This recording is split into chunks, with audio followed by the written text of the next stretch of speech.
memastikan ketersediaan pupuk bersubsidi bagi petani, Komisi 2 Dewan Perwakilan Rakyat Daerah DPRD Provinsi Gorontalo mengadakan rapat dengar pendapat bersama dinas terkait di Ruang Dulu Hupa DPRD Provinsi Gorontalo. Rapat ini dipimpin langsung oleh Ketua Komisi S. Pintuli dan dihadiri oleh anggota komisi lainnya. Realisasi di 2020 beberapa jenis pupuk itu ada yang 100%, ada yang hanya 74%, ada yang 94%. Berarti banyak hal yang tidak, jenis pupuk yang tidak dibutuhkan atau mungkin tidak tersalur keseluruhan. Yang sebenarnya menjadi tanggung jawab distributor itu setiap bulannya melaporkan progres atau realisasi pendistribusian ke pemerintah. Tadi sampai hari ini saya laporan KBD itu tidak pernah dilakukan. Saya kira kami belum tahu kenapa realisasinya yang 74 sementara petani sangat membutuhkan pupuk ini. Jadi di jenis pupuk organik dia hanya 96%, memang 34%. Tapi di sisi lain pupuk ini sangat dibutuhkan. Padahal penelitian ini tidak ketemu Pak, karena sekat tidak ketemu Pak. Pupuk ini harus kita buka ini Pak, harus kita buka ini. Kita harus sama-sama, saran saya ketua ini bukan cuma rapat hari ini. Saya menyarankan untuk kita rapat di dinas di kantornya mereka. Nanti kalau di situ komisi akan bersikap. Kalau memang dari kuotanya itu adalah ada keterlibatan pemerintah pusat, kami akan dobrak. Kementeri kami dobrak, toh? Periode komisi 4 kami dobrak. Ini Gorontalo kurang. Karena kita kan sudah punya item Pak. Untuk tahun ini penerimaannya akan berbeda dengan tahun depannya. Itu kami ingin konfirmasi apa informasinya sudah masuk ke Pak Garis atau tidak.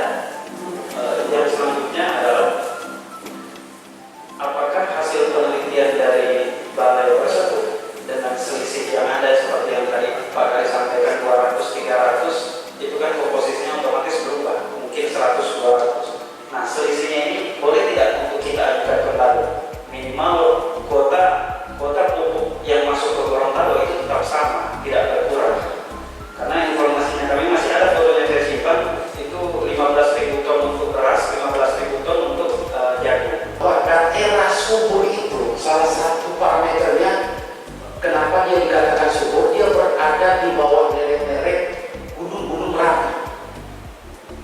Itu daerah subur Pak. Makanya Jawa itu bisa berbes dia bisa bawangnya luar biasa karena dia punya tanah itu tanah hasil apa dari gunung Merapi. Jadi memang struktur tanahnya tanpa pupuk yang berlebihan pun, pupuk kimia, unsur makro dan mikronya sudah terpenuhi. Mulai dari NPK, ZA, sulfur, kalium, apa semua sudah terpenuhi Pak.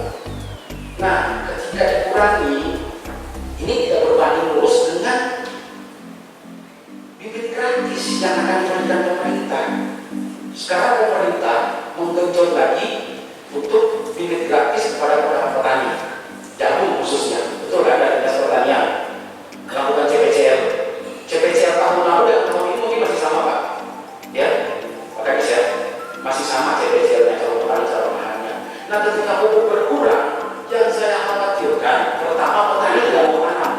Adapun rapat ini menghasilkan kesimpulan di mana Komisi 2 meminta dinas terkait untuk mendorong penyuluh pertanian yang ada di setiap kabupaten dan kota agar berperan aktif menyosialisasikan aturan baru pendistribusian pupuk dan meminta Dinas Pemperindak agar dapat mengevaluasi setiap distributor pupuk pertanian. Pasalnya dari hasil kunjungan lapangan di beberapa daerah sering terjadi keterlambatan pendistribusian pupuk.